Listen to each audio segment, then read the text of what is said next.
I'd like to think that I'm the perfect combination of both my mom and my dad.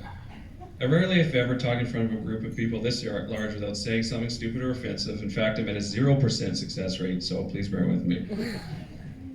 First off, I'm truly amazed to see how many of you have actually taken the time out of your weekend and lives to attend the celebration. Quite a lot of you have driven hundreds of kilometers, taken ferries, and many hours out of your life.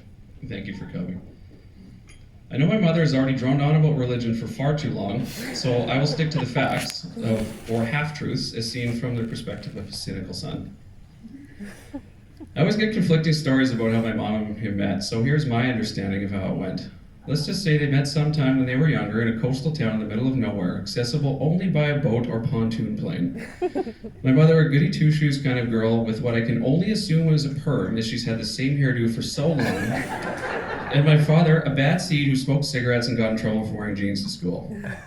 A number of years later, my dad with his signature mustache, a wave haircut, smelling like Aramis cologne, and my mom with her perm and smile so big her eyes closed by themselves, not unlike this one, walked down the aisle to a song called I'm Scared by Burton Cummings. Dressed respectively in a powder blue sweater, slacks combo, and a faded pink pantsuit you wouldn't be caught dead in. A far cry from today's boring grays, whites, and Photoshop to perfection wedding scenes. I'm sure you've all heard the song, first comes love, then comes marriage, then comes a baby in a baby carriage. Well, as the story goes, my parents were working on the highways, and my mom, working downtown at the time, walked up to the hospital alone and had a baby.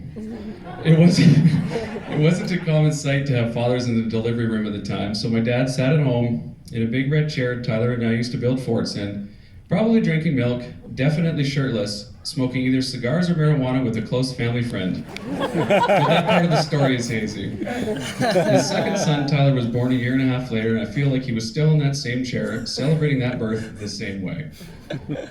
Almost every one of you here, other than immediate family, knew my dad as a loving, caring man, full of kindness and patience. I'm 100% sure he was that to you and many others, but you never really know someone until you live with them, and it wasn't perfect. But can any of us here say that we are?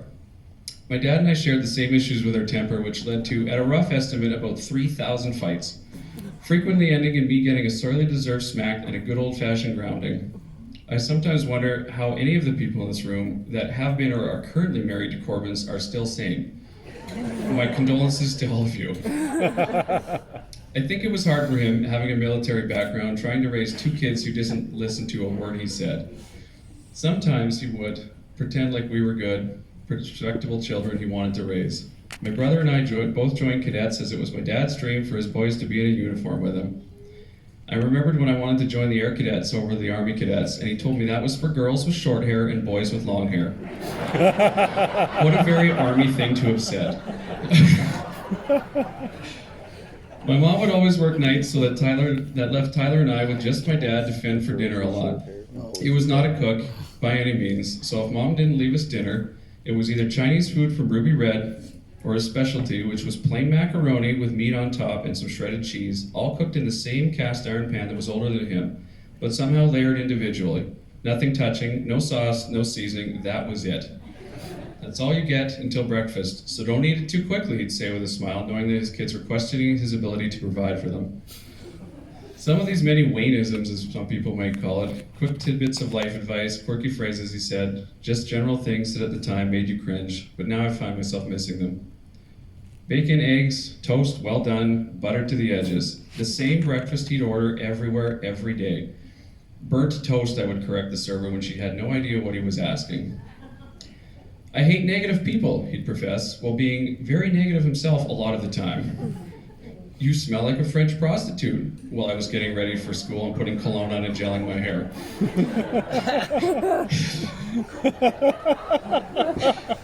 If you don't take the time on your day to check out a pretty woman, I'm worried about you, boy.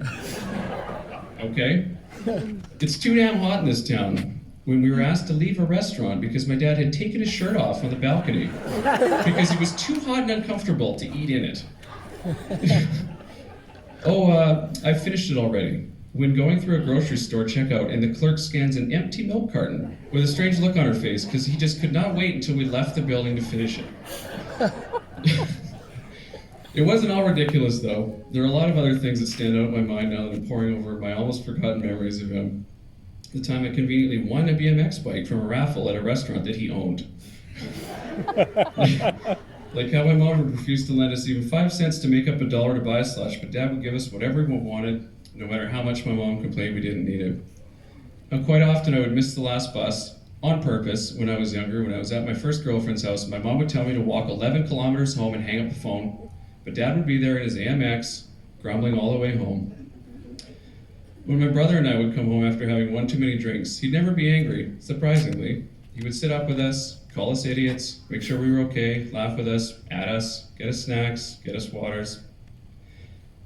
Not having a lot of money growing up for fancy things like air conditioning and spending many a summer night floating around in the pool on an air mattress listening to my dad snore from the shallow end. Getting a call every year on my birthday from him because he spent every spring break at Vernon Army Camp. Every year he missed it, it seemed like it bugged him more and more. But it wasn't all bad. What self-conscious and easily embarrassed teenager would be upset that his shirtless father wasn't there simmering his new girlfriend an ice cream cake? Being the dad that you and all your friends could talk to about anything at any time, you wouldn't have to hide anything or pretend you were something more than who you were. I attribute this quality to my dad's refusal to ever really grow up. It seemed like he had seen and done it all and has always had an answer to whatever you were asking, whether you wanted to hear it or not. I don't think I understood how important the cadets really were to my father until his passing. I don't use Facebook, but I did have a chance to go through the messages from some of his past and present cadets, and I was blown away. Here was a man who was simply known as Dad to me, but he was called by many a mentor, a role model, described as great, amazing, influential, incredible, and even being credited by one as a compass to grow into adulthood. This makes me think of an old Buddhist quote: "Thousands of candles can be lit from a single candle,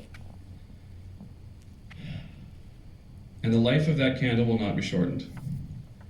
I can't comprehend how my dad, Captain Corbin, helped countless youth throughout his 40-plus years in the cadet system. One of the last times I really spent with my dad, of all the things he felt necessary to say, he apologized for not being the best father. He said all I wanted to do with my two boys was go hunting, go fishing, go camping, and be into sports like I was. What the hell am I supposed to do with a computer nerd who listens to techno and hates playing baseball? I couldn't believe that at a time like this he was thinking about how he let us down. I had to remind him it was okay, as I legitimately hated all of those things anyway, so not to worry. I don't feel like I was robbed of any childhood fulfillment.